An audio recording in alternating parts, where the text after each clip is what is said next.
समझ नहीं आ रहा अपने सैलरी इंक्रीमेंट का क्या करूं। बेटा इतना क्या सोच रहा है? अपने म्यूचुअल फंड्स के एसआईपी का टॉपअप करा ले। This is the right time. क्या?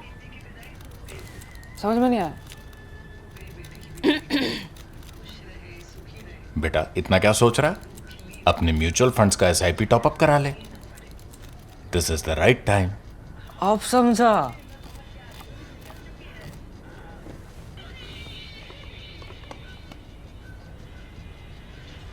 Mutual fund investments are subject to market risks. Read all scheme-related documents carefully. Hello and welcome to The Print. This is Bidisha and you're watching Economics.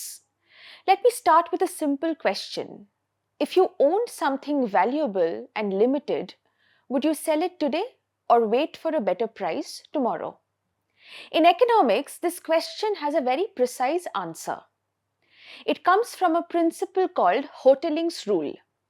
Formally, Hoteling's rule states that for an exhaustible resource, the net price, that is price minus marginal extraction cost, should rise over time at the rate of interest.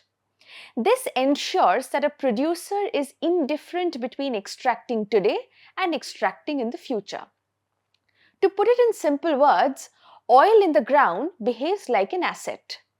If you don't extract it today, its value should grow over time, just like money earning interest. So oil isn't just something you sell, it's the wealth you store. And that leads to a clear prediction. You don't rush, you extract gradually, you wait, because in that world, the future rewards patience. But what if the future stops doing that? Because that's exactly what we may be seeing today. The United Arab Emirates, the UAE, is increasing its oil production capacity significantly. From about 3.5 million barrels per day to nearly 5 million by 2027, at the first glance that looks counterintuitive. Why produce more now if waiting is supposed to be more profitable? To understand that, let's look at what's actually happening in global oil markets. Take a look at the chart on your screen. This shows global oil production over time.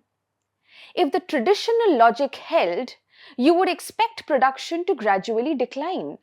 Producers would hold back supply, waiting for higher future prices. But that's not what we see.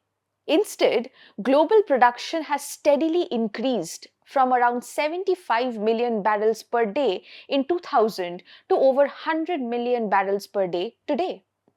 And this has happened despite significant price volatility. So something clearly doesn't add up. If waiting is supposed to pay, why is everyone producing more? The answer here lies in expectations about the future. Think about what's changing.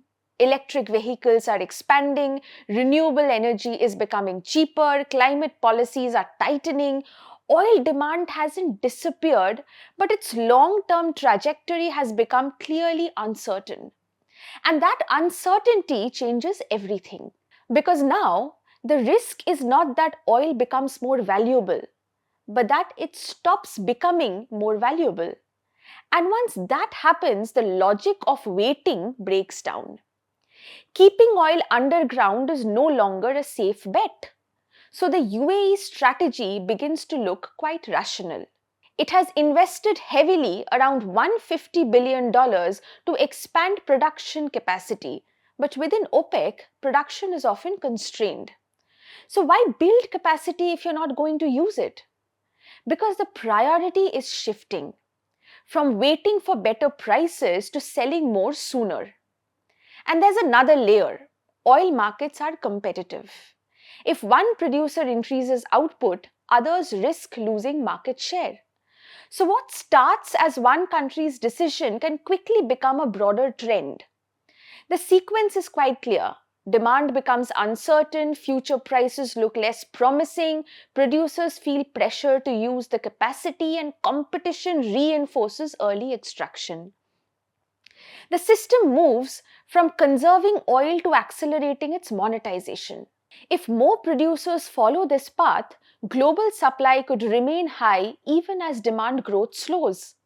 And that would push prices downward and make it harder for groups like OPEC to stabilize markets. So, this chart is not really just about production. It reflects a deeper shift. A shift in expectations, a shift in incentives, and in how producers think about time. For decades, economic logic suggested that waiting would increase value. But today, the future may no longer reward patience. And that is why increasing production now may not be irrational at all, but a rational response, in fact, to a changing world. And that's what is reshaping the future of oil markets. Thank you for watching.